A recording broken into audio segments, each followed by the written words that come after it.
ನಾನು ಈ ವಿಡಿಯೋದಲ್ಲಿ ನಿಮಗೆ RRB ನೋಟಿಫಿಕೇಷನ್ ಬಗ್ಗೆ ಹೇಳಕ್ಕೆ ಇಷ್ಟಪಡ್ತೀನಿ. RRB ಅಂತಂದರೆ ರೈಲ್ವೆ ರಿಕ್ರೂಟ್ಮೆಂಟ್ ಬೋರ್ಡ್ಸಿಂದ ಬಂದ ನೋಟಿಫಿಕೇಷನ್. ಈ ನೋಟಿಫಿಕೇಷನ್ ಬಗ್ಗೆ ಹೇಳೋಕ್ಕಿಂತ ಮುಂಚೆ ನಾನು ನಮ್ಮ ಕೋಚ್ಮೇಟ್ ಕಾಲ್ ಸೆಂಟರ್ ಬಗ್ಗೆ ಒಂದು ಸ್ವಲ್ಪ ಹೇಳಕ್ಕೆ ಇಷ್ಟಪಡ್ತೀನಿ. ಈ ಕೋಚ್ಮೇಟ್ ಕಾಲ್ ಸೆಂಟರ್ ಅಂದರೆ ಡಿಫ್ರೆಂಟ್ ಎಕ್ಸಾಮಿನೇಷನ್ ಬರುತ್ತಲ್ಲ, ಯಾವುದಾದ್ರು ಬರುತ್ತೆ, RRB ಆಗಲಿ ಯಾವುದು, ಮತ್ತು ಬ್ಯಾಂಕಿಂಗ್ ಎಕ್ಸಾಮ್ಸ್ ಆಗಲಿ, UPSC ನಡೆಸುವಂಥ CDS ಆಗಲಿ, CRPF ಆಗಲಿ, RBI ಎಕ್ಸಾಮ್ಸ್ ಆಗಲಿ, ಮತ್ತು KPSC ನಡೆಸುವಂಥ KS ಆಗಲಿ, ಗ್ರೂಪ್ C ಆಗಲಿ, FDA, STA, PSI ಎಕ್ಸಾಮ್ಸ್, ಈ ಎಲ್ಲ ಎಕ್ಸಾಮ್ಸ್ಗಳಿಗೆ ಇದು ನಮ್ಮದು ಕಾಲ್ ಸೆಂಟ್ರು. ನೀವು ನಿಮ್ಮ ಡೌಟ್ಸ್ಗಳನ್ನು ಈ ಕಾಲ್ ಸೆಂಟರ್, ಕೋಚ್ಮೇಟ್ ಕಾಲ್ ಸೆಂಟರ್ ಇದೆ, 9886141982ಗೆ ಕರೆ ಮಾಡಿ ನಿಮ್ಮ ಡೌಟ್ಸ್ಗಳನ್ನು ನೀವು ಕ್ಲಿಯರ್ ಮಾಡ್ಕೊಳ್ಬೋದು. ಈಗ ನಾವು ನೋಟಿಫಿಕೇಷನ್ ಬಗ್ಗೆ ನೋಡೋಣ. ಈ ನೋಟಿಫಿಕೇಷನ್ ಬಗ್ಗೆ ನಾವು ಪ್ರತಿಯೊಂದು ಡೀಟೇಲನ್ನು ಹೇಳ್ಕೊತ ಹೋಗೋದಿಲ್ಲ. ಇದರಲ್ಲಿ ನಾವು ಇಂಪಾರ್ಟೆಂಟ್ ನಿಮಗೆ ಬೇಕಾದಂಥ ಕ್ರಕ್ಸ್ ಪಾಯಿಂಟ್ಸ್ಗಳನ್ನು ನಾವು ಹೇಳ್ಕೊತ ಹೋಗ್ತೀವಿ. ಇಲ್ಲಿ ಟೇಬಲ್ ಆಫ್ ಕಂಟೆಂಟ್ಸ್ ನೋಡೋಣ. ಇಂಪಾರ್ಟೆಂಟ್ ಡೇಟ್ಸ್ ಯಾವ ಇಂಪಾರ್ಟೆಂಟ್ ಎಕ್ಸಾಮಿನೇಷನ್ ಡೇಟು, ಅಪ್ಲಿಕೇಶನ್ ಡೇಟ್ಗಳು ಬರುತ್ತೆ, ಅದನ್ನು ನೋಡೋಣ. ಇಂಪಾರ್ಟೆಂಟ್ ಇನ್ಸ್ಟ್ರಕ್ಷನ್ಸ್ ಇರುತ್ತೆ, ಜನರಲ್ ಇನ್ಸ್ಟ್ರಕ್ಷನ್ಸ್ ಇದೆ, ಮತ್ತು ವೇಕೆನ್ಸೀಸ್ ಇದೆ, medical fitness, nationality, age limit, date of birth of candidates, age relaxation, education qualification, examination fee, ಈ ಥರ ಡಿಫ್ರೆಂಟ್ ಎಲ್ಲ ಇದೆ. ಅವುಗಳನ್ನು ನಾವು ನಿಮಗೆ ಹೇಳ್ತಾ ಹೋಗ್ತೀವಿ. ಈಗ ನೋಡೋಣ. ಫಸ್ಟ್ ಏನು ಬರುತ್ತೆ ಅಂದರೆ ಡೇಟ್ಸ್ಗಳು ಬರುತ್ತೆ. ಓಕೆ, ಡೇಟ್ಸ್ ನೋಡೋಣ. ಎಂಪ್ಲಾಯ್ಮೆಂಟ್ ನ್ಯೂಸಲ್ಲಿ ಫಸ್ಟ್ ಡೇಟ್ ಕೊಟ್ಟಿರೋದು ಯಾವಾಗಂದರೆ 4/10/2025 ಇದು ನೋಟಿಫಿಕೇಷನ್ ಬರುತ್ತೆ ಅಂತ ಹೇಳಿದ್ದಾರೆ. ಈಗ ಅಪ್ಲಿಕೇಶನ್ ಬಂದಿರೋದು ಯಾವಾಗ ಅಂದರೆ ನೋಟಿಫಿಕೇಷನ್ ಬಂದಿರೋದು October 20. ಅಪ್ಲಿಕೇಶನ್ ಓಪನ್ ಆಗೋದು ಯಾವಾಗಂದರೆ 21 ಅಕ್ಟೋಬರಲ್ಲಿ. ಮತ್ತು ಸಬ್ಮಿಷನ್ ಆಫ್ ಫೈನಲ್ ಸಬ್ಮಿಷನ್ ಯಾವಾಗಿರೋದು ನೆಕ್ಸ್ಟ್ ಮಂತ್ 20 ಇರೋದು. ಮತ್ತು ಫೀ ಪೇಮೆಂಟು ಅದರ 2 ದಿನ ಅಂದರೆ 22 ನವಂಬರ್ಗೆ ನೀವು ಅಷ್ಟರಲ್ಲಿ ನೀವು ಏನು ಮಾಡಬೇಕು, ಫೀಯನ್ನು ಪೇಮೆಂಟ್ ಮಾಡಿರಬೇಕು. Next correction window for correction ಅಂದರೆ ಏನಿದು ಅಂದರೆ ನೀವು ಮೋಡಿಫಿಕೇಷನ್ ಏನಾದರೂ ತಪ್ಪು ಇನ್ಫಾರ್ಮೇಷನ್ ಏನಾದರೂ ಕೊಟ್ಟಿದ್ದರೆ ಅಪ್ಲಿಕೇಶನ್ ಫಾರ್ಮಲ್ಲಿ ನೀವು ಮೋಡಿಫಿಕೇಷನ್ ಮಾಡೋಕ್ಕೆ ಬಿಟ್ಟಿರ್ತಾರೆ, ಅಲ್ಲಿ ನೀವು ಮೋಡಿಫೈ ಮಾಡ್ಬೋದು. ಅಂದರೆ ಒಂದೊಂದು ಅಟೆಂಪ್ಟ್ ಮೋಡಿಫಿಕೇಷನ್ಗೆ 250 ರೂಪೀಸ್ ಅವ್ರು ತೊಗೊಳ್ತಾರೆ. ನೆಕ್ಸ್ಟ್ ಇದೆ, ಅವ್ರು ಹೇಳ್ತಾರೆ ನೆಕ್ಸ್ಟ್ ಇದರಲ್ಲಿ, ಅವಾಗ ನೋಡೋಣ. ಬಟ್ ನಾನು ಈಗ ನಿಮಗೆ ಒಂದು ಇನ್ಫಾರ್ಮೇಷನ್ ಕೊಟ್ಟಿದ್ದೀನಿ. ಅದು 23 ನವಂಬರ್ದಿಂದ 2 ಡಿಸೆಂಬರ್ವರೆಗೆ ಅದು ಇದೆ, ಅದು ಮೋಡಿಫಿಕೇಷನ್ ಮಾಡೋಕ್ಕೆ. Next eligible scribe candidates must provide instruction. Scribe ಬಗ್ಗೆ ನೀವು ಇನ್ಫಾರ್ಮೇಷನ್ ಕೊಡೋದು ಯಾವಾಗಂದರೆ 3/12/2025 ಟು 7/12/2025ವರೆಗೆ ನೀವು ನಿಮ್ಮ ಸ್ಕ್ರೈಬ್ ಇನ್ಫಾರ್ಮೇಷನನ್ನು ಕೊಡಬೇಕಾಗತ್ತೆ. ಇದಿಷ್ಟು ಡೇಟ್ಸ್ ಆಗಿತ್ತು. ನೆಕ್ಸ್ಟು ಪೋಸ್ಟ್ಗಳನ್ನು ನೋಡೋಣ. ಇಲ್ಲಿ ಪೋಸ್ಟ್ಗಳು ಬರುತ್ತೆ. ಚೀಫ್ ಕಮರ್ಷಿಯಲ್ ಟಿಕೆಟ್ ಸೂಪರ್ವೈಸರ್ ಅಂದರೆ ಟಿಕೆಟ್ ಸೇಲ್ಸು, ಕಮರ್ಷಿಯಲ್ ಬಗ್ಗೆ ಇವರೆಲ್ಲ ನೋಡ್ತಾ ಇರ್ತಾರೆ. ಇದು ಫಸ್ಟ್ ಪೋಸ್ಟು.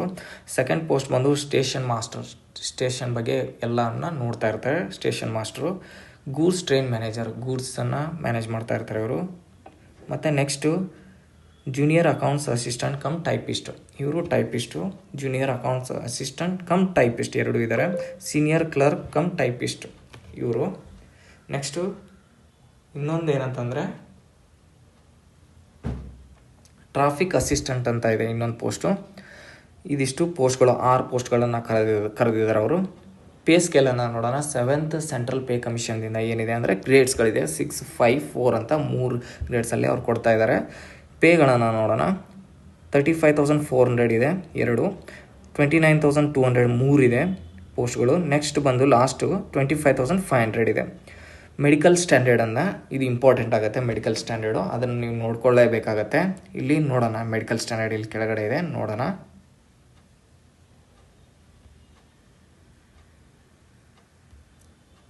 ಇಲ್ಲಿದೆ ನೋಡಿ.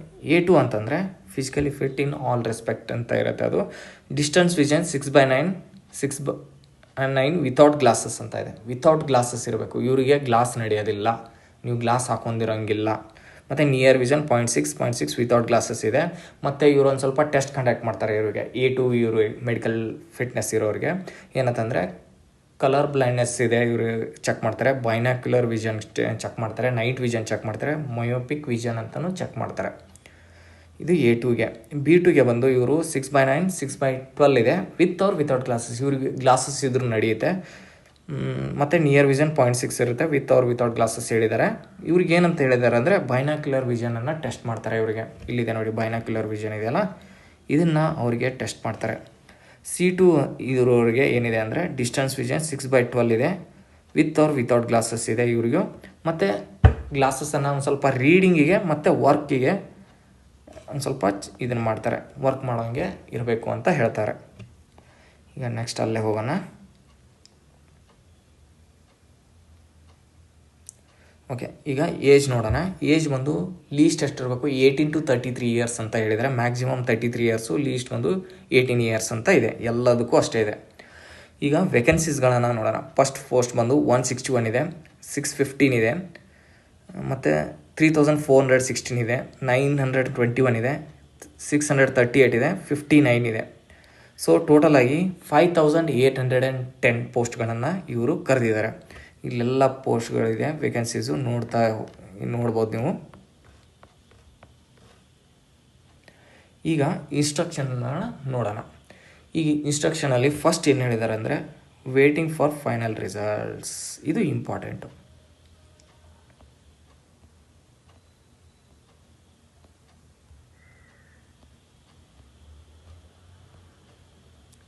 ವೇಟಿಂಗ್ ಫಾರ್ ಫೈನಲ್ ರಿಸಲ್ಟ್ಸ್ ಅಂತ ಇದೆಯಲ್ಲ, ಇದು ಇಂಪಾರ್ಟೆಂಟ್ ಆಗುತ್ತೆ. ಈಗ ಫೈನಲ್ ರಿಸಲ್ಟ್ ಬಂದಿರಬೇಕು. ಈಗ ಡಿಗ್ರಿ ಅಂತ ಕೇಳಿದಾರಲ್ಲ, ಡಿಗ್ರಿ ಅಂತ ಕೇಳಿದಾಗ ಫೈನಲ್ ರಿಸಲ್ಟ್, ಫೈನಲ್ ಎಕ್ಸಾಮ್ದು ಬಂದಿರಬೇಕು. ಆವಾಗ ಮಾತ್ರ ನೀವು ಪ್ರೊವಿಷನಲ್ ಸರ್ಟಿಫಿಕೇಟನ್ನು ತೊಗೊಂಡು ಅಪ್ಲೈ ಮಾಡ್ಬೋದು. ಇಲ್ಲಾಂದರೆ ನೀವು ಅಪ್ಲೈ ಮಾಡೋಕ್ಕೆ ಆಗೋದಿಲ್ಲ. ಇದು ಕ್ಲಿಯರ್ ಗೊತ್ತಿರಬೇಕು ನಿಮಗೆ. ಫೈನಲ್ ರಿಸಲ್ಟ್ ಬಂದಿರಬೇಕು ಫೈನಲ್ ಎಕ್ಸಾಮ್ದು. ಓಕೆ, ಇದಿಷ್ಟು. ಮತ್ತು ನೀವು ಇನ್ನೊಂದೇನೆಂದರೆ RRB ವೈಸ್ ಅಂದರೆ ರೈಲ್ವೆ ಜೋನ್ಸ್ ಇರುತ್ತೆ, ಪ್ರೊಡಕ್ಷನ್ ಯೂನಿಟ್ ವೈಸ್ ಇರುತ್ತೆ, ಅವನ್ನ ಕರೆಕ್ಟಾಗಿ ಫಿಲ್ ಮಾಡಿ. ಓಕೆ, ಒನ್ ಟೈಮ್ ಫಿಲ್ ಮಾಡಿ ನೀವು ಅಪ್ಲಿಕೇಶನ್ನ ಸಬ್ಮಿಟ್ ಮಾಡಿ. ಮೋಡಿಫಿಕೇಷನಲ್ಲೂ ಅದನ್ನೇ ಕೊಟ್ಟರೆ ಚೇಂಜ್ ಮಾಡೋಕ್ಕಾಗೋದಿಲ್ಲ. ಅಂದರೆ 5 to 10 ಇಯರ್ಸ್ ಸರ್ವಿಸ್ ಆಗೋವರೆಗೂ ನಿಮ್ಗೆ ಚೇಂಜ್ ಮಾಡೋಕ್ಕಾಗೋದಿಲ್ಲ ಅಂತ ಅವ್ರು ಹೇಳಿದ್ದಾರೆ ಮುಂದೆ. ಅದನ್ನು ನೋಡೋಣ ನಾವು. ಬಟ್ ಏನಂತಂದರೆ ಇಲ್ಲಿ ನೀವು ಅಂದರೆ ಅವ್ರು ಚೇಂಜ್ ಮಾಡೋದಿಲ್ಲ. 5 to 10 ಇಯರ್ಸ್ ಆದಮೇಲೆ ನಿಮ್ಗೆ ಚೇಂಜ್ ಮಾಡೋದು. ಇದು ಒಂದು ಇಂಪಾರ್ಟೆಂಟು, ನೀವು ನೋಡ್ಕೊಳ್ಳೇಬೇಕು. ಕರೆಕ್ಟಾಗಿ ಅಪ್ಲೈ ಮಾಡಿ. ಎಷ್ಟೆಷ್ಟು ಯಾವ ಜೂನಿಗೆ ಎಷ್ಟಿದೆ, ನಿಮ್ದು ಎಲ್ಲಿ ಬರುತ್ತೆ ಅದನ್ನು ನೋಡಿ ಕರೆಕ್ಟಾಗಿ ಅಪ್ಲೈ ಮಾಡಿ ಇದನ್ನು ಮಾಡಿ. ಮತ್ತು ಎಲಿಜಿಬಿಲಿಟಿ ಇದೆ. ಓಕೆ, ಮತ್ತು ಏಜ್ ರಿಲ್ಯಾಕ್ಸೇಷನ್ ಎಲ್ಲ ಕರೆಕ್ಟಾಗಿ ತೊಗೊಳ್ಳಿ ನೀವು. ಮತ್ತು ಆ್ಯಕ್ಟಿವ್ ಮೊಬೈಲ್ ನಂಬರು ಮತ್ತು ಪರ್ಸ್ನಲ್ ಇಮೇಲ್ ಐಡಿಯನ್ನು ಕೊಡಿ.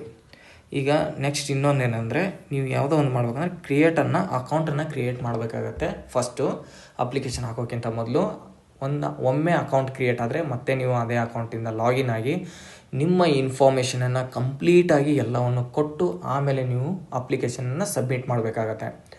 ಒಂದು ಸರಿ ಅಪ್ಲಿಕೇಶನನ್ನು ಸಬ್ಮಿಟ್ ಮಾಡಿದ್ಮೇಲೆ ಮತ್ತು ಫೀ ಪೇಮೆಂಟ್ ಇರುತ್ತೆ. ಫೀ ಪೇಮೆಂಟ್ ಆದಮೇಲೆ ನಿಮ್ಮದು ಅಪ್ಲಿಕೇಶನ್ ಮುಗೀತಂತ. ಓಕೆನಾ? ಆಮೇಲೆ ನೀವು ಮೋಡಿಫಿಕೇಷನ್ ಬಂದಾಗ ಮೋಡಿಫಿಕೇಷನ್ ಮಾಡಿ ಆಮೇಲೆಲ್ಲ ಇರುತ್ತೆ ಅದು. ಇದಿಷ್ಟು ಅಪ್ಲಿಕೇಶನ್ ಬಗ್ಗೆ ಹೇಗೆ ಇದನ್ನು ಮಾಡೋದಂತ ಗೊತ್ತಾಯ್ತಲ್ಲ. ಸೊ ಈಗ ನೆಕ್ಸ್ಟು ಇಲ್ಲಿ ಮತ್ತೆ ಹೇಳಿದ್ದಾರೆ ಫೈನಲ್ ರಿಸಲ್ಟ್ ವೇಟಿಂಗ್ ಮಾಡ್ತಾಯಿದ್ದಾರೆ ಇಲ್ಲ ಅಂತ. ಇಲ್ಲಿ ಏನು ಕೊಟ್ಟಿದ್ದಾರೆ ಅಂದರೆ government of India, state government, PSU ಅಲ್ಲೇ ನೀವೇನಾದರೂ ವರ್ಕ್ ಮಾಡುವಾಗ ಡಿಸ್ಮಿಸ್ ಏನಾದರೂ ಆಗಿದ್ದರೆ ನೀವು ಇದಕ್ಕೆ ಅಪ್ಲೈ ಆಗೋದಿಲ್ಲ, ಎಲಿಜಿಬಲ್ ಆಗೋದಿಲ್ಲ ಅಂತ ಹೇಳಿದ್ದಾರೆ ಅವರು.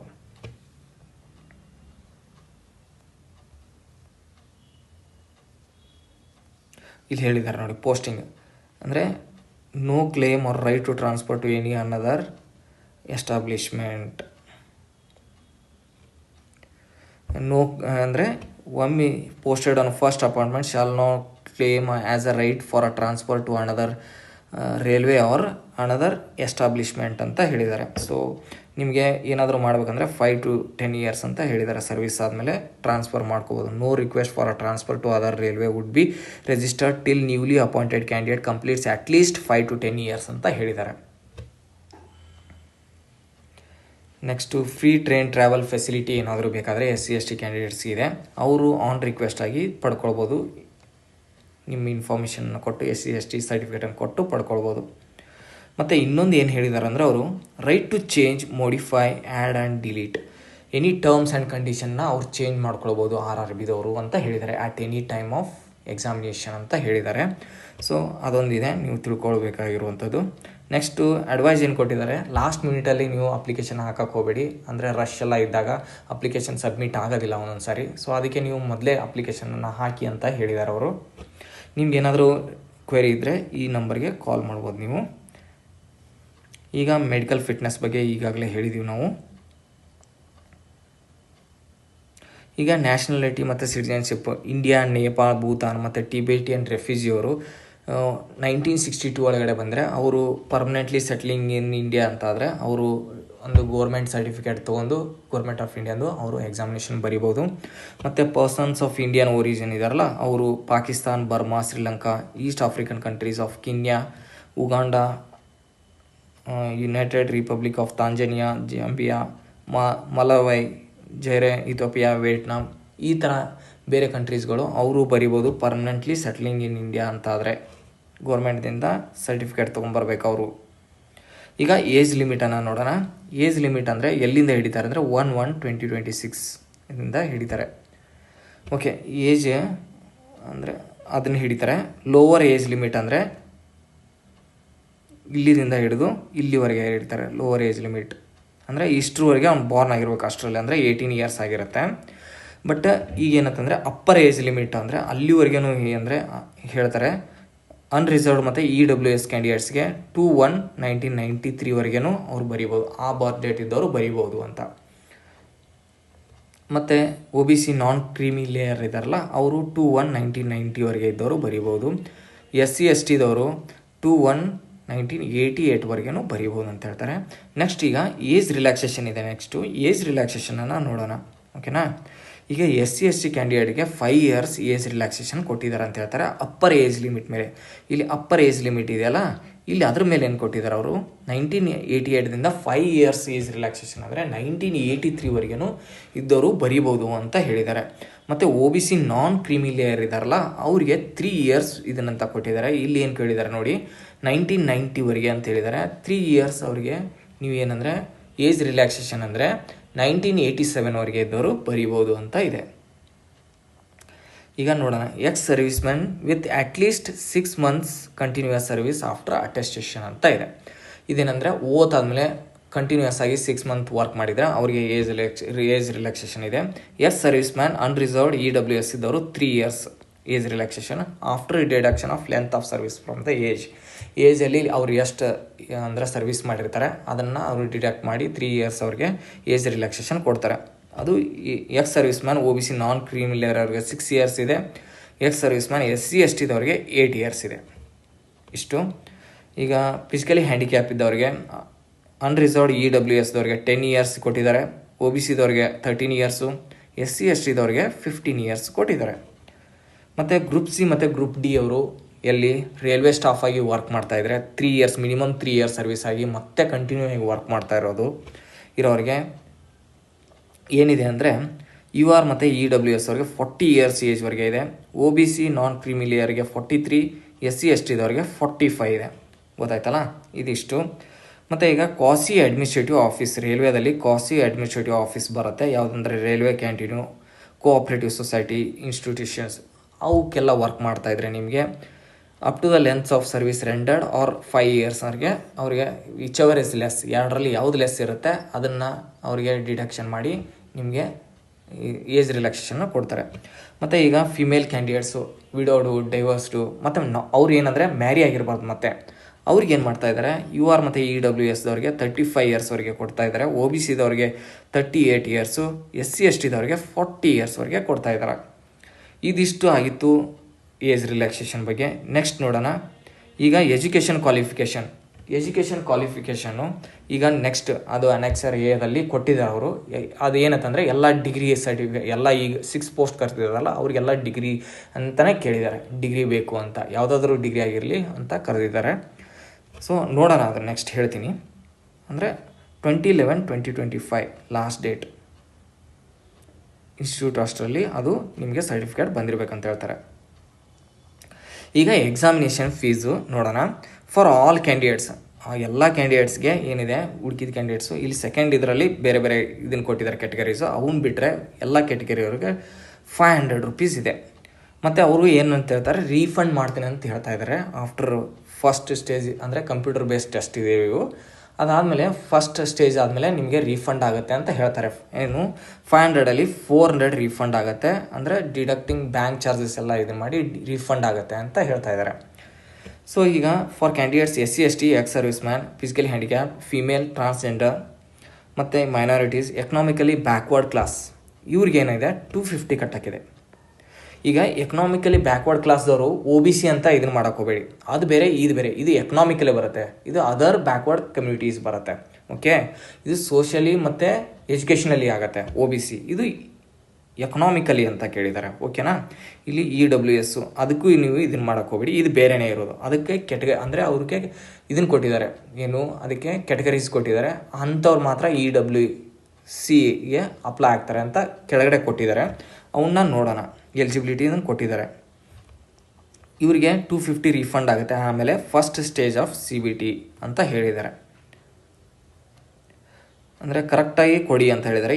EBC ಸರ್ಟಿಫಿಕೇಟನ್ನು ಕ್ಯಾಟಗರಿದವರು ಕರೆಕ್ಟಾಗಿ ಸರ್ಟಿಫಿಕೇಟನ್ನು ಕೊಟ್ಟು ತೊಗೊಳ್ಳಿ ಅಂತ ಹೇಳಿದ್ದಾರೆ. ಈಗ ಮೋಡ್ ಆಫ್ ಪೇಮೆಂಟ್, ಫೀಯನ್ನು ಎದರಂದರೆ ಆನ್ಲೈನ್ ಥ್ರೂ ಇದೆ. ನೀವು ಕ್ರೆಡಿಟ್ ಕಾರ್ಡ್, ಡೆಬಿಟ್ ಕಾರ್ಡ್ ಮತ್ತು UPI ಯಾವುದರಿಂದನೂ ಪೇ ಮಾಡ್ಬೋದು ಅಂತ ಇದೆ. ಈಗ ಮೈನಾರಿಟೀಸ್ ಇದನ್ನು ಮಾಡೋರು ಯಾರ್ಯಾರು ಬರ್ತಾರೆ, Muslims, Christians, Sikhs, Buddhists, Jains, Zoroastrians, ಅವ್ರು ಪಾರ್ಸೀಸು ಆಗಿರ್ತಾರೆ. ಸೊ ಇವರು ಕರೆಕ್ಟಾಗಿ ಮೈನಾರಿಟಿ ಸರ್ಟಿಫಿಕೇಟ್ ಕೊಟ್ಟು ನಿಮ್ಮ ರಿಸರ್ವೇಷನ್ನ ನೀವು ಪಡಿಬೋದು. ಎಕನಾಮಿಕಲಿ ಬ್ಯಾಕ್ವರ್ಡ್ ಕ್ಲಾಸ್, ಈಗ ಹೇಳಿದ್ವಲ್ಲ, ಎಕನಾಮಿಕಲಿ ಬ್ಯಾಕ್ವರ್ಡ್ ಕ್ಲಾಸ್ ಅಂದರೆ ಸರ್ಟಿಫಿಕೇಟ್ ನೀವು ಫೀ ಕನ್ಸೆಷನ್ ಏನಾದರೂ ಬೇಕಾದರೆ ಅಲ್ಲಿ ನೀವು ಅವರಿಗೆ less than income, family income less than 50,000 ಇರಬೇಕಂತ ಹೇಳ್ತಾರೆ. ಓಕೆನಾ, ಈಗ ಅವರು ತಹಸೀಲ್ದಾರ್ದಿಂದ, ಲೆವೆಲ್ ಆಫ್ ತಹಸೀಲ್ದಾರ್ದಿಂದ ಆ ಸರ್ಟಿಫಿಕೇಟನ್ನು ಪಡಿಬೇಕಾಗತ್ತೆ. ಇಲ್ಲ BPL ಕಾರ್ಡ್ ಅದನ್ನು ತೊಗೊಳ್ಬೇಕಾಗತ್ತೆ. ಇಜ್ಜತ್ MST ಇಶ್ಯೂಡ್ ಬೈ ರೈಲ್ವೇಸ್.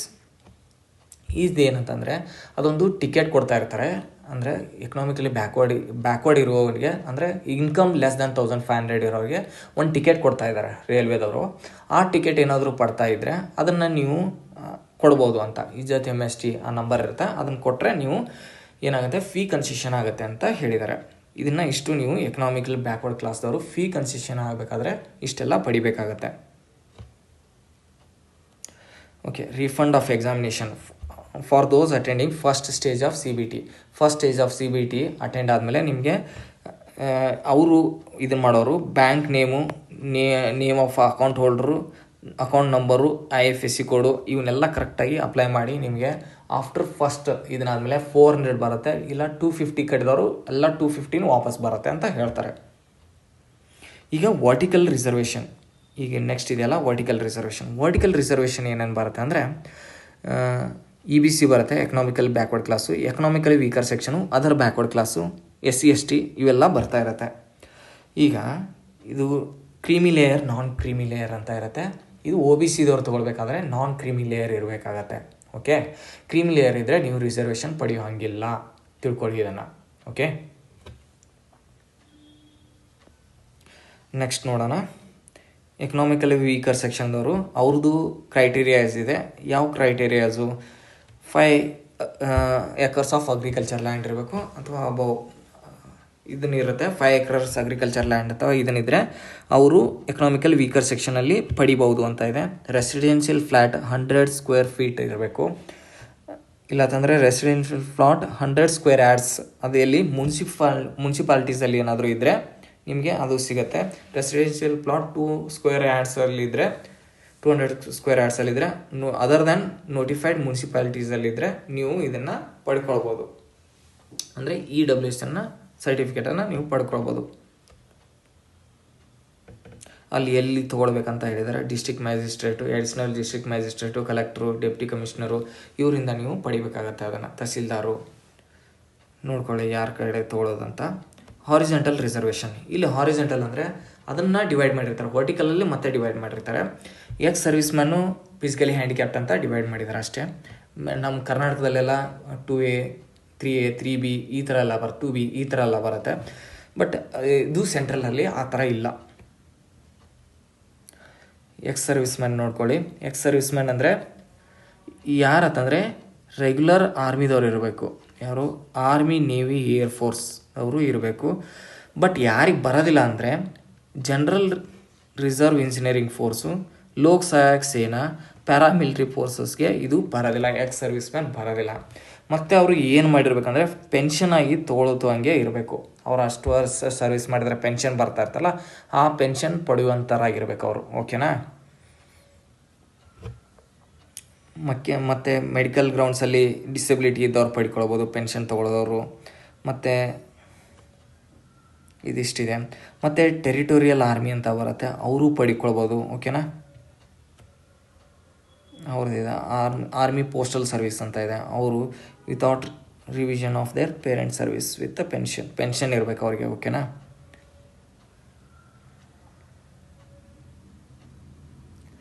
ಈಗ ಫಿಸಿಕಲಿ ಹ್ಯಾಂಡಿಕ್ಯಾಪ್ ಯಾರ್ಯಾರಿಗೆ ಕೊಡ್ತಾರೆ? ಫಿಸಿಕಲಿ ಹ್ಯಾಂಡಿಕ್ಯಾಪ್ ಅಂದರೆ ಬ್ಲೈಂಡ್ನೆಸ್, ಲೋ ವಿಷನ್ದವ್ರಿಗೆ, ಡೀಫ್ ಮತ್ತು ಹಾರ್ಡ್ ಆಫ್ ಹಿಯರಿಂಗ್ ಅವ್ರಿಗೆ. ಲೋ ವಿಷನ್ನು ಬ್ಲೈಂಡ್ನೆಸ್ ಪೂರ್ತಿ ಇದ್ದರೂ ಲೋ ವಿಷನ್ದವ್ರಿಗೂ ಕೊಡ್ತಾರೆ, ನೋಡ್ಕೊಳ್ಳಿ. ಡೀಫ್ ಮತ್ತು ಹಾರ್ಡ್ ಆಫ್ ಹಿಯರಿಂಗ್ ಅವ್ರಿಗೂ ಕೊಡ್ತಾರೆ. ಲೋಕೋಮೆಟ್ರಿ ಡಿಸಬಿಲಿಟಿ ಅವ್ರಿಗೂ ಕೊಡ್ತಾರೆ. ಲೋಕೋಮೆಟ್ರಿ ಡಿಸಬಿಲಿಟಿ ಏನೇನಿದೆ ಅಂತ ನೋಡ್ಕೊಳ್ಳಿ ಇಲ್ಲಿ. Okay, autism, intellectual disability, specific learning disability, mental illness ಅವ್ರಿಗೂ ಕೊಡ್ತಾರೆ. ಮಲ್ಟಿಪಲ್ ಡಿಸಬಿಲಿಟೀಸ್ ಅಮಾಂಗ್ ಅಷ್ಟು person under class 1A and D including deaf blindness in the post identified for the each disability ಅವ್ರಿಗೂ ಇದೆ. ಮಲ್ಟಿಪಲ್ ಡಿಸಬಿಲಿಟಿ ಇದ್ದವ್ರಿಗೂ ಕೊಡ್ತಾರೆ. ಈಗ ನೋಡಿ, physical disability ಯಾವುದಿದೆ ನೋಡಿ, ಲೋಕೋಮೆಟ್ರಿ ಡಿಸಬಿಲಿಟಿ ಯಾವುದಾದ್ರು ಬರುತ್ತೆ ಅದರಲ್ಲಿದೆ.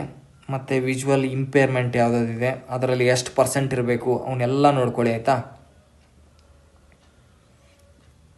ಹಿಯರಿಂಗ್ ಇಂಪೇರ್ಮೆಂಟ್ ಏನಿದೆ, ಇಂಟೆಲೆಕ್ಚುಯಲ್ ಡಿಸಬಿಲಿಟಿ, ಮೆಂಟಲ್ ಇಲ್ನೆಸ್ ಯಾವ ಥರ ಏನೇನು ಬರುತ್ತೆ ಅನ್ನೋದನ್ನು ನೋಡ್ಕೊಳ್ಳಿ.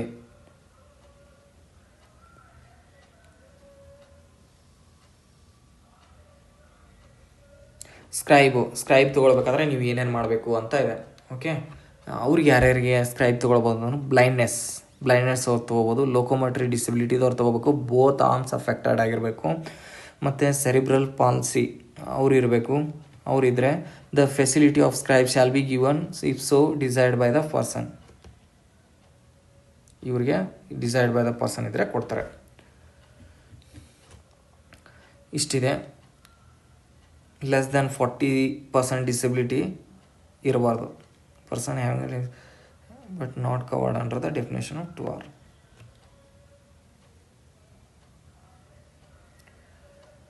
ಓಕೆ, ಅವ್ರು ರಿಜಿಸ್ಟ್ರೇಷನ್ ಮಾಡಿಸ್ಕೊಳ್ಬೇಕಾಗತ್ತೆ. ಅದಕ್ಕೊಂದು ಅವರು ರಿಜಿಸ್ಟ್ರೇಷನ್ ಮಾಡಿದ್ಮೇಲೆ ಈ ಸ್ಕ್ರೈಬ್ ಯಾರು ಅವ್ರದಿಂದ ಬರೆಯೋಕೆ ಹೋಗ್ತಾ ಇರ್ತಾರಲ್ಲ ಅವ್ರಿಗೆ ಒ ಟಿ ಆರ್ ನಂಬರ್ ಬಂದಿರುತ್ತೆ. ಆ OTR ನಂಬರನ್ನು ಅವ್ರು ಕೊಟ್ಟರೆ ಅವ್ರನ್ನು ಬರೆಯೋಕೆ ಬಿಡ್ತಾರೆ. ಓಕೆ,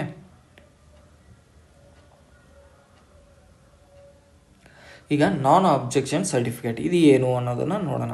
ಈಗ ಯಾವುದಾದ್ರೂ ನೀವು ಗೋರ್ಮೆಂಟ್ ಎಂಪ್ಲಾಯ್ಮೆಂಟ್ ಆಗಿದ್ದರೆ, ಬೇರೆ ಗೋರ್ಮೆಂಟ್ ಎಂಪ್ಲಾಯ್ಮೆಂಟ್ ಆಗಿದ್ದರೆ ನೀವು ಆ ಡಿಪಾರ್ಟ್ಮೆಂಟ್ದಿಂದ PSU ಆಗಲಿ, ಗೋರ್ಮೆಂಟ್ ಡಿಪಾರ್ಟ್ಮೆಂಟ್, ಸ್ಟೇಟ್ ಆಗಲಿ, ಸೆಂಟ್ರಲ್ ಆಗಲಿ, ನೀವು ಏನು ತೊಗೊಂಬರ್ಬೇಕು? ನಾನ್ ಅಬ್ಜೆಕ್ಷನ್ ಸರ್ಟಿಫಿಕೇಟ್ ತೊಗೊಂಬರ್ಬೇಕು ಆ ಡಿಪಾರ್ಟ್ಮೆಂಟ್ದಿಂದ ಅಥವಾ ಆ ಗೋರ್ಮೆಂಟ್ ಇದರದಿಂದ. ಸೊ ಅದರದಿಂದ ತೊಗೊಂಬಂದರೆ ನೀವು ಇಲ್ಲಿ ಎಕ್ಸಾಮಿನೇಷನ್ ಬರಿಬೋದು. ನೀವು ಅಪ್ಲೈ ಮಾಡುವಾಗ ಕೇಳ್ತಾರೆ, ನೀವು ಏನಾದರೂ ಗೋರ್ಮೆಂಟ್ ಎಂಪ್ಲಾಯ್ ಆಗಿದ್ದಾರೆ ಅಂತಂದರೆ ಅಲ್ಲಿ ನಿಮಗೆ ನಾನ್ ಅಬ್ಜೆಕ್ಷನ್ ಸರ್ಟಿಫಿಕೇಟ್ ಕೊಡಬೇಕಾಗತ್ತೆ ನೀವು ಇಲ್ಲಿ ಅಪ್ಲಿಕೇಶನ್ ಸಬ್ಮಿಷನ್ ಮಾಡುವಾಗ. ಈಗ ರೆಕ್ರೂಟ್ಮೆಂಟ್ ಪ್ರೊಸೆಸನ್ನು ನೋಡೋಣ. ಆನ್ಲೈನ್ ಇರುತ್ತೆ ಇದು. First stage computer based test CBT ಇರುತ್ತೆ. ಫಸ್ಟ್ ಬೇಸ್ಡ್ CBT ಇರುತ್ತೆ. ಸೆಕೆಂಡ್ ಸ್ಟೇಜು CBT ಇರುತ್ತೆ. ಓಕೆ, ನೆಕ್ಸ್ಟ್ ಏನಿರುತ್ತೆ ಅಂದರೆ ಸರ್ಟೆನ್ ಪೋಸ್ಟ್ಗಳಿಗೆ ಏನಿರುತ್ತೆ computer based typing skill set ಇರುತ್ತೆ. ಇನ್ನೊಂದು ಕಂಪ್ಯೂಟರ್ ಬೇಸ್ ಆಪ್ಟಿಟ್ಯೂಡ್ ಟೆಸ್ಟ್ ಇರುತ್ತೆ. ಕಂಪ್ಯೂಟರ್ ಬೇಸ್ ಮೇಲೆ ನಾಲೆಜ್ ಮೇಲೆ ನಿಮ್ಗೊಂದು ಟೆಸ್ಟ್ ಇರುತ್ತೆ. ಇದು ಟೈಪಿಂಗ್ ಮೇಲೆ ಇರುತ್ತೆ. ಅವ್ನು ನೋಡೋಣ ಯಾವ ಇರುತ್ತೆ ಅಂತ. ಇದಿಷ್ಟು ಇರುತ್ತೆ. ನೆಕ್ಸ್ಟ್ ಇದೆಲ್ಲ ಆದಮೇಲೆ ಡಾಕ್ಯುಮೆಂಟ್ ವೆರಿಫಿಕೇಷನ್ ಆಗುತ್ತೆ, ಮೆಡಿಕಲ್ ಎಕ್ಸಾಮಿನೇಷನ್ ಆಗುತ್ತೆ. ಅದಾದಮೇಲೆ ನೀವು ಸೆಲೆಕ್ಟ್ ಆದಂಗೆ. ಓಕೆ, ಈಗ ಫಸ್ಟ್ ಸ್ಟೇಜ್ ಕಂಪ್ಯೂಟರ್ ಬೇಸ್ಡ್ ಟೆಸ್ಟ್ನ ನೋಡೋಣ. ಇದು 90 ಡ್ಯೂರೇಷನ್ ಏನಿದೆ ಅಂದರೆ 90 ಮಿನಿಟ್ಸ್ ಇದೆ ಇದರ ಡ್ಯೂರೇಷನ್ನು, 1.5 ಗಂಟೆ. ಮತ್ತು ಜನರಲ್ ಅವೇರ್ನೆಸ್ ಬಂದು 40 ಕ್ವಶನ್ಸ್ ಇರುತ್ತೆ. ಮ್ಯಾಥಮೆಟಿಕ್ಸ್ ಬಂದು 30 ಕ್ವಶನ್ಸ್ ಇರುತ್ತೆ. ಜನರಲ್ ಇಂಟೆಲಿಜೆನ್ಸ್ ಆ್ಯಂಡ್ ರೀಸನಿಂಗ್ ಅಂದರೆ ಇದು ಒಂದು ಸ್ವಲ್ಪ ಮ್ಯಾಥಮೆಟಿಕ್ಸಲ್ಲೇ ಬರುತ್ತೆ, ರೀಸನಿಂಗ್ ಪಾರ್ಟು. ಟೋಟಲ್ 100 ಕ್ವಶನ್ ಇರುತ್ತೆ ನಿಮಗೆ. ಓಕೆನಾ, ಮತ್ತು ಇಲ್ಲಿ ಏನಂತಂದರೆ 1/3 ಇದೆಯಲ್ಲ, ಇದು ನೆಗೆಟಿವ್ ಮಾರ್ಕಿಂಗ್ ಇದೆ. ಇದನ್ನು ನೋಡ್ಕೊಳ್ಳಿ ನೀವು, ಇದು ಇಂಪಾರ್ಟೆಂಟ್. ಓಕೆ, 1/3 ನೆಗೆಟಿವ್ ಇದೆ. ಕರೆಕ್ಟ್ ನೋಡಿಬಿಟ್ಟು ನೀವು ಅಂದರೆ ಟಿಕ್ ಮಾಡಬೇಕಾಗತ್ತೆ. ಮತ್ತು ಏನಂತಂದರೆ ಈಗ ನೋಡೋಣ ಮ್ಯಾಥಮೆಟಿಕ್ಸ್ ಏನೇನಿದೆ ನೋಡ್ಕೊಳ್ಳಿ. ನಂಬರ್ ಸಿಸ್ಟಮ್ ಇದೆ, ಡೆಸಿಮಲ್ಸ್ ಇದೆ, ಫ್ರ್ಯಾಕ್ಷನ್ಸ್ ಇದೆ, LCM, HCF ಇದೆಲ್ಲ ಇದೆ. ಇವು ಎಲ್ಲವನ್ನು ನೋಡ್ಕೊಳ್ಳಿ. ಇದು ಮ್ಯಾಥಮೆಟಿಕ್ಸು. ಇದು general intelligence and reasoning, analysis, completion of number, alphabetical series ಈ ಥರ ಇದೆ. ಜನರಲ್ ಅವೇರ್ನೆಸ್ ಬಂದು ಇಲ್ಲಿದೆ ನೋಡಿ, ಜನರಲ್ ಅವೇರ್ನೆಸ್ ಇದು. ಇಲ್ಲಿ ಏನಂತಂದರೆ minimum percentage marks for eligibility in various categories. ಇಲ್ಲಿ ಹೇಳ್ತಾರೆ ನೋಡಿ ಕ್ಯಾಟಗರೀಸ್. ಅನ್ರಿಸರ್ವ್ಡ್ ಕ್ಯಾಟಗರಿಗೆ 40% ಆದರೂ ಬರಲೇಬೇಕು ನಿಮಗೆ, ಅಂದರೆ 40% ಮಾರ್ಕ್ಸ್ ಬರಬೇಕು. EWS ದವರಿಗೆ 40%, OBC ದವರಿಗೆ 30%, SC ದವರಿಗೆ 30%, ST ದವರಿಗೆ 25%. ಇಷ್ಟಿದ್ರೆ ನೀವು ಸೆಕೆಂಡ್ CBTಗೆ ಎಲಿಜಿಬಲ್ ಆಗ್ತೀರಾ. These percentage marks relax by 2 marks for physically ಹ್ಯಾಂಡಿಕ್ಯಾಪ್ಟ್ಗೆ 2 ಮಾರ್ಕ್ಸನ್ನು ಇವಕ್ಕಿಂತ 2 ಮಾರ್ಕನ್ನು ಕಡಿಮೆ ಮಾಡಿ ಫಿಸಿಕಲ್ ಹ್ಯಾಂಡಿಕ್ಯಾಪ್ಗೆ ಕೊಡ್ತಾರೆ ಎಲಿಜಿಬಿಲಿಟಿಗೆ. ಈಗ ಸೆಕೆಂಡ್ ಸ್ಟೇಜ್ ಕಂಪ್ಯೂಟರ್ ಬೇಸ್ಡ್ ಟೆಸ್ಟಲ್ಲಿ ಏನಿರುತ್ತೆ ಅದೇ ಥರ ಇರುತ್ತೆ, ಸ್ವಲ್ಪ ಚೇಂಜ್ ಆಗುತ್ತೆ. ಇದು 1.5 ಗಂಟೆನೇ ಇರುತ್ತೆ. ಬಟ್ ಏನಂದರೆ ಅಲ್ಲಿ 40 ಕ್ವಶನ್ಸ್ ಇತ್ತು, ಇಲ್ಲಿ 50 ಕ್ವಶನ್ಸ್ ಮಾಡಿದ್ದಾರೆ. 5 ಕ್ವಶನ್ಸ್ ಇಲ್ಲಿ ಇನ್ಕ್ರೀಸ್ ಮಾಡಿದ್ದಾರೆ, ಮತ್ತು ಇಲ್ಲಿ 5 ಕ್ವಶನ್ಸ್ ಇನ್ಕ್ರೀಸ್ ಮಾಡಿದ್ದಾರೆ. ಟೋಟಲ್ 20 ಕ್ವಶನ್ಸ್ ಜಾಸ್ತಿಯಾಗಿ 120 ಕ್ವಶನ್ಸ್ ಆಗಿದೆ. ಇಲ್ಲಿಯೂ 1/3 ನೆಗೆಟಿವ್ ಮಾರ್ಕಿಂಗ್ ಇರುತ್ತೆ.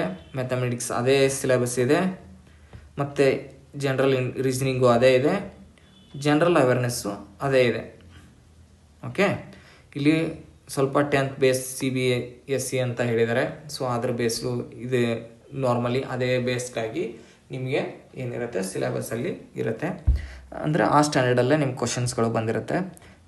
ಮಿನಿಮಮ್ ಎಲಿಜಿಬಿಲಿಟಿ ಕ್ರೈಟೀರಿಯಾ ಇದಕ್ಕೇನಿದೆ ಅಂದರೆ ಅನ್ರಿಸರ್ವ್ಡ್ಗೆ 40%, EWSಗೆ 40, ಮತ್ತು OBCಗೆ 30, SCಗೆ 30, STಗೆ 25. ಇಷ್ಟು ನಿಮಗೆ ಎಲಿಜಿಬಿಲಿಟಿ ಕ್ರೈಟೀರಿಯಾ. ಮತ್ತು ರಿಲ್ಯಾಕ್ಸೇಷನ್ ಕೊಟ್ಟಿದ್ದಾರೆ 2 marks for physically ಹ್ಯಾಂಡಿಕ್ಯಾಪ್ಗೆ.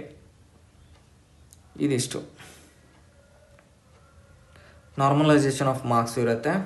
Okay, computer base aptitude test. ಈಗ ಅದನ್ನು ಇವೆರಡೂ ಸಿಲೆಕ್ಟ್ ಆದರೆ ಕಂಪ್ಯೂಟರ್ ಬೇಸ್ಡ್ ಅಪ್ಟಿಟ್ಯೂಡ್ ಟೆಸ್ಟ್ ಇರುತ್ತೆ, ಅದನ್ನು ಹೇಳ್ತಾರೆ. ಸೆಕೆಂಡ್ ಸ್ಟೇಜ್ ಆದಮೇಲೆ ಇರುತ್ತೆ. ಮತ್ತು computer based typing skill set ಇರುತ್ತೆ, ಅದನ್ನಿರುತ್ತೆ. ಅದನ್ನು ನೋಡೋಣ, ಎಲ್ಲಿ ಕೆಳಗಡೆ ಕೊಟ್ಟಿದ್ದಾರೆ, ಇಲ್ಲಿ ಕೇಳಿದ್ದಾರೆ ನೋಡಿ. ಇದು CBT ಎಲ್ಲಕ್ಕೂ ಒಂದೇ ಇರುತ್ತೆ. ಬಟ್ ಯಾವುದಂತಂದರೆ senior clerk cum typist, junior accountant assistant cum ಟೈಪಿಸ್ಟ್ಗೆ computer based typing skills test ಇರುತ್ತೆ. ಓಕೆ, ಇವೆರಡು ಇರುತ್ತೆ ಇವರಿಗೆ, ಟೈಪಿಸ್ಟ್ ಇದ್ದವ್ರಿಗೆ ಇವಕ್ಕೆ. ಬಟ್ ಏನಂತಂದರೆ ಸೀನಿಯರ್ ಸ್ಟೇಷನ್ ಮಾಸ್ಟರು ಮತ್ತು ಟ್ರಾಫಿಕ್ ಅಸಿಸ್ಟೆಂಟ್ದವ್ರಿಗೆ ಕಂಪ್ಯೂಟರ್ ಬೇಸ್ಡ್ ಆಪ್ಟಿಟ್ಯೂಡ್ ಟೆಸ್ಟ್ ಇವಕ್ಕೆ ಎರಡಿದೆ.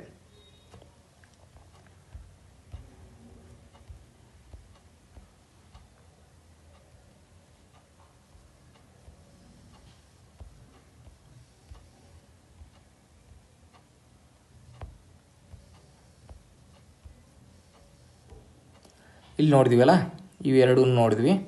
ಓಕೆ, ಇದಿಷ್ಟಿತ್ತು. ಮತ್ತು ನೆಕ್ಸ್ಟು ಡಾಕ್ಯುಮೆಂಟ್ ವೆರಿಫಿಕೇಷನ್ ಇರುತ್ತೆ. ಅದಾದಮೇಲೆ ಅಲ್ಲಿ ಅವ್ರು ಹೇಳಿರುವಂಥ ಎಲ್ಲ ಡಾಕ್ಯುಮೆಂಟ್ಸನ್ನು ಕರೆಕ್ಟಾಗಿ ನೀವು ಏನು ಕೊಟ್ಟಿರ್ತೀರೋ ಅದೇ ಡಾಕ್ಯುಮೆಂಟ್ಸನ್ನು ನೀವು ಅಲ್ಲಿ ಸಬ್ಮಿಟ್ ಮಾಡಬೇಕಾಗತ್ತೆ. ಈಗಾಗಲೇ ನಿಮ್ಗೆ ಹೇಳಿದ್ದೀನಿ, ಒಂದು ಅಕೌಂಟ್ ಕ್ರಿಯೇಟ್ ಮಾಡಬೇಕಾಗತ್ತೆ. ಅದಕ್ಕಿಂತ ಮೊದಲು, ಅಪ್ಲಿಕೇಶನ್ ಹಾಕೋಕ್ಕಿಂತ ಮೊದಲು ಆ ಅಕೌಂಟ್ ಕ್ರಿಯೇಟ್ ಆದಮೇಲೆ ಆ ಅಕೌಂಟ್ಗೆ ನೀವು ಲಾಗಿನ್ ಆಗಿ ನಿಮ್ಮ ಎಲ್ಲ ಇನ್ಫಾರ್ಮೇಷನ್ನ ಫಿಲ್ ಮಾಡಿ ಸರ್ಟಿಫಿಕೇಟನ್ನು ಕೊಟ್ಟು ಆಮೇಲೆ ನೀವು ಸಬ್ಮಿಷನ್ ಮಾಡಬೇಕಾಗತ್ತೆ. ಸಬ್ಮಿಷನ್ ಮಾಡಿದ ಮೇಲೆ ನೀವು ಫೀಯನ್ನು ಪೇಮೆಂಟ್ ಮಾಡೋದಾಗಿರುತ್ತೆ. ಇದಿಷ್ಟು ನಿಮಗೆ ಇರುತ್ತೆ. ಜನರಲ್ ಗೈಡೆನ್ಸ್ ಅದನ್ನೇ ಹೇಳಿದ್ದಾರೆ. ಮತ್ತು ಲೈವ್ ಫೋಟೋ ಕ್ಯಾಪ್ಚರಿಂಗ್ ಇರುತ್ತೆ, ಅದಕ್ಕೆ ನೀವು ಕರೆಕ್ಟಾಗಿ ಡ್ರೆಸ್ ಮಾಡಬೇಕಾಗತ್ತೆ. ಅಂದರೆ ವೈಟ್ ಇರೋಂಗಿಲ್ಲ ಅಂತ ಹೇಳಿದ್ದಾರೆ. ಕಲರ್ ಡ್ರೆಸ್ಸನ್ನು ಇಟ್ಕೊಳ್ಬೇಕು. ನಾನ್ ವೈಟ್ ಕ್ಲೋತಿಂಗ್ ಪ್ರಿಫರೇಬಲಿ ಏನಿದೆ ಕಲರ್ ಡ್ರೆಸ್, ಡಾರ್ಕ್ ಕಲರ್ಸ್ ಅಂತ ಇದೆ. ಓಕೆ, ಅದನ್ನು ನೀವು ಮೇಂಟೈನ್ ಮಾಡಬೇಕಾಗತ್ತೆ. ಕರೆಕ್ಟಾಗಿ ಕೂತ್ಕೊಂಡು ನೀವು ಫೋಟೋ ತೆಗೆಸ್ಕೊಳ್ಬೇಕಾಗತ್ತೆ. ನೆಕ್ಸ್ಟ್ ಇಲ್ಲೇನಂತಂದರೆ, ಈಗ JPG ಅಥವಾ JPEG ಫಾರ್ಮ್ಯಾಟಲ್ಲಿ ಕ್ಯಾಂಡಿಡೇಟ್ ಸಿಗ್ನೇಚರ್ ಇರಬೇಕಾಗತ್ತೆ. SC/ST ಸರ್ಟಿಫಿಕೇಟು ಕೊಡಬೇಕಾಗತ್ತೆ. SC/STದವರು ಬ್ಲ್ಯಾಂಕ್ ಇಂಕ್ ಪೆನ್ನಲ್ಲಿ ನೀವು ಸೈನ್ ಮಾಡಿರಬೇಕು. ಮತ್ತು ಇಲ್ಲಿ ನೋಡಿ ಸಿಗ್ನೇಚರ್ ಏನಿದೆ ಅಂದರೆ 30 KB to 49 KBಯಲ್ಲಿ ಇರಬೇಕಾಗತ್ತೆ. ಮತ್ತು ಪಿಕ್ಸಲ್ಸು ಹೇಳಿದ್ದಾರೆ ನೋಡಿ, 140 ಪಿಕ್ಸಲ್ಸ್ ಟು 60 ಪಿಕ್ಸಲ್ಸ್ವರೆಗೆ ನೀವು ವಿಡ್ತ್ ಮತ್ತು ಹೈಟಲ್ಲಿ ಇರಬೇಕು. ಮತ್ತು ಇಲ್ಲಿ ಒಂದು ಸ್ವಲ್ಪ ಸಿಗ್ನೇಚರ್ ಬಗ್ಗೆ ಹೇಳಿದ್ದಾರೆ, ನೋಡ್ಕೊಳ್ಳಿ. ನಾನ್ ವೈಟ್ ಬ್ಯಾಕ್ಗ್ರೌಂಡ್ ಇರಬೇಕು, ನಾನ್ ಬ್ಲ್ಯಾಕ್ ಇಂಕ್ ಇರಬೇಕು ಅಂತ ಹೇಳಿದ್ದಾರೆ. ಸಿಗ್ನೇಚರ್ ಬಗ್ಗೆ ನೋಡ್ಕೊಳ್ಳಿ. ಮತ್ತು SC/ST ಸರ್ಟಿಫಿಕೇಟ್ ಇರಬೇಕು, ಅದು 400 KB ಒಳಗಡೆ ಇರಬೇಕು. PDF ಫಾರ್ಮ್ಯಾಟಲ್ಲಿ ಇರಬೇಕಂತ ಹೇಳ್ತಾರೆ. ಮತ್ತು legible, clear and easily readable ಆಗಿ ಇರಬೇಕು. ಅದು ಕರೆಕ್ಟ್ ಆ ಥರ ನೀವು ಸ್ಕ್ಯಾನ್ ಮಾಡಿ ಹಾಕಿ.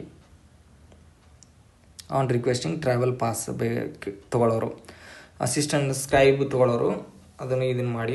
ಈಗಾಗಲೇ ಹೇಳಿದ್ದೀವಿ, ಅದೇ ಇದನ್ನು ಕೊಟ್ಟಿದ್ದಾರೆ. ಸರ್ಟಿಫಿಕೇಟನ್ನು ಕೊಡಬೇಕಾಗತ್ತೆ ನೀವು. ರಿಜಿಸ್ಟ್ರೇಷನ್ ಸ್ಕ್ರೈಬ್ದವರು ರಿಜಿಸ್ಟ್ರೇಷನ್ ಮಾಡಬೇಕಾಗತ್ತೆ. ಇಲ್ಲಿ OTR ರಿಜಿಸ್ಟ್ರೇಷನ್ ಅಂತ ಬರುತ್ತೆ. Condition applicable to scribe OTR registration ಅವರಿಗೆ ರಿಜಿಸ್ಟ್ರೇಷನ್ ಮಾಡಬೇಕಾಗತ್ತೆ. Okay. Modification of submitted application. ಏನಾದರೂ ಮೋಡಿಫಿಕೇಷನ್ ಬೇಕಾದರೆ ನೀವು 23/11/2025 ಟು 2/12/2025ವರೆಗೆ ನೀವು ಮಾಡ್ಬೋದು. ಮೋಡಿಫಿಕೇಷನ್ ಬಗ್ಗೆ ಹೇಳಿದ್ದಾರೆ. ಇಲ್ಲಿ ಹೇಳಿದ್ದಾರೆ ನೋಡಿ, 250 rupees ಅಂತ ಹೇಳಿದ್ದಾರೆ. ಇದು ಪರ್ ಮೋಡಿಫಿಕೇಷನ್ ಬಗ್ಗೆ. ಓಕೆ. ಮತ್ತು ಕಾಲ್ ಲೆಟ್ರ್ ಬಂದಾಗ ಅದು ನಿಮಗೆ ಯಾವುದೂ ಲೆಟರ್ ಅವ್ರು ಕಳಿಸೋದಿಲ್ಲ. ಆ ರಿಸಲ್ಟ್ ಬಂದಾಗ ಕಾಲ್ ಲೆಟರ್ ಅಂತ ಇರುತ್ತೆ. ಅದನ್ನು ವೆಬ್ಸೈಟಲ್ಲಿ ಬಿಟ್ಟಿರ್ತಾರೆ. ನೀವು ನಿಮ್ಮ ಅಪ್ಲಿಕೇಶನ್ ನಂಬರ್ನ ಹಾಕಿ ಆ ಕಾಲ್ ಲೆಟ್ರ್ ನೀವು ಏನಾದರೂ ಸಿಲೆಕ್ಟ್ ಆಗಿದ್ದರೆ ಆ ಕಾಲ್ ಲೆಟ್ರ್ ತೊಗೊಂಡು ನೀವು ಡಾಕ್ಯುಮೆಂಟ್ ವೆರಿಫಿಕೇಷನ್ಗೆ ಹೋಗಬೇಕಾಗತ್ತೆ. ಇದು ಡಾಕ್ಯುಮೆಂಟ್ ವೆರಿಫಿಕೇಷನ್ದೆಲ್ಲ ಡಾಕ್ಯುಮೆಂಟ್ಸ್ ಹೇಳಿದ್ದಾರೆ. ಮತ್ತು ಆಯಿತು, ನೀವು ಕರೆಕ್ಟಾಗಿರುವಂಥ ಡಾಕ್ಯುಮೆಂಟ್ಸನ್ನ ಕೊಡಿ. ಮತ್ತು ಫೇಕ್ ಎಲ್ಲ ಡಾಕ್ಯುಮೆಂಟ್ಸ್ ಕೊಡೋಕ್ಕೆ ಹೋಗಬೇಡಿ. ಮತ್ತು ನಿಮ್ಮನ್ನು ಅವರು ಡಿಸ್ಮಿಸ್ ಮಾಡ್ತಾರೆ. ಓಕೆ. ಇಲ್ಲಾದರೆ ಈಗ ನೋಡಿ, ಈಗ ಪೋಸ್ಟ್ ವೈಸ್ ಪ್ಯಾರಾಮೀಟರ್ಸ್ ಅಂತ ಇದೆಯಲ್ಲ, chief commercial come ticket supervisor, ಇಲ್ಲಿಯೂ ಡಿಗ್ರಿ ಇದೆ. ಓಕೆ. ಎಲ್ಲದರಲ್ಲೂ ಡಿಗ್ರಿ ಇದೆ. ಇಲ್ಲಿಯೂ ಡಿಗ್ರಿ ಇದೆ. ಎಲ್ಲದರಲ್ಲೂ ಡಿಗ್ರಿ ಕೇಳಿದ್ದಾರೆ. ಬಟ್ ಏನಂತಂದರೆ ಇಲ್ಲಿ ಏನು ಹೇಳಿದ್ದಾರೆ, English, Hindi on computer essential, typing skills ಬರಬೇಕಂತ ಹೇಳಿದ್ದಾರೆ. Junior accounts assistant come typist ಮತ್ತು ಸೀನಿಯರ್ ಕ್ಲರ್ಕ್ ಕಮ್ ಟೈಪಿಸ್ಟ್ಗೆ ನೀವು ಇಂಗ್ಲೀಷ್ ಆರ್ ಹಿಂದಿ ನಿಮಗೆ ಏನು ಬರಬೇಕು, ಕಂಪ್ಯೂಟರ್ ಟೈಪಿಂಗ್ ಬರಬೇಕಂತ ಹೇಳಿದ್ದಾರೆ. ಅಷ್ಟೇ ಇರೋದು, ಮತ್ತೇನಿಲ್ಲ. ಮತ್ತು ನೆಕ್ಸ್ಟ್ ಬಂದು ಈಗ ಜೋನಲ್ ವೈಸ್ ನಿಮಗೆ ಕ್ಯಾಟಗರಿ ವೈಸು ಎಲ್ಲ ಪೋಸ್ಟ್ಗಳು ಎಷ್ಟೆಷ್ಟಿದೆ ಅಂತ ಎಲ್ಲ ಇದೆ.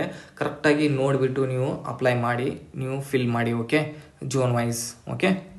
ಇಲ್ಲಿದೆ ನೋಡಿ, ಡಿಫ್ರೆಂಟ್ ಜೋನ್ಸ್ ಎಲ್ಲ ಕೊಟ್ಟಿದ್ದಾರೆ. ಬೆಂಗಳೂರು ಜೋನ್ಸ್ ಇದೆ, ಭೋಪಾಲ್ ಜೋನ್ಸ್ ಇದೆ, ಈ ಥರದಾಗಿ ಕೊಟ್ಟಿದ್ದಾರೆ. ಓಕೆ. ಈ ಥರ ಜೋನ್ಸ್ ಇದೆ.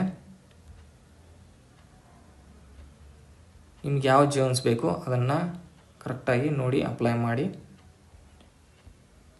ನೆಕ್ಸ್ಟು ಸರ್ಟಿಫಿಕೇಟ್ಸ್, ಯಾವ ಸರ್ಟಿಫಿಕೇಟ್ ಹೇಗಿರುತ್ತೆ ಅಂತ ಕೊಟ್ಟಿದ್ದಾರೆ. ಇದಿಷ್ಟಾಗಿತ್ತು RRB ನೋಟಿಫಿಕೇಷನ್ ಬಗ್ಗೆ. ಈ ವಿಡಿಯೋ ಇಷ್ಟವಾದಲ್ಲಿ ನೀವು ಲೈಕ್, ಶೇರ್, ಕಮೆಂಟ್ ಮಾಡಿ ಮತ್ತು ಸಬ್ಸ್ಕ್ರೈಬ್ ಮಾಡಿ. ಧನ್ಯವಾದಗಳು.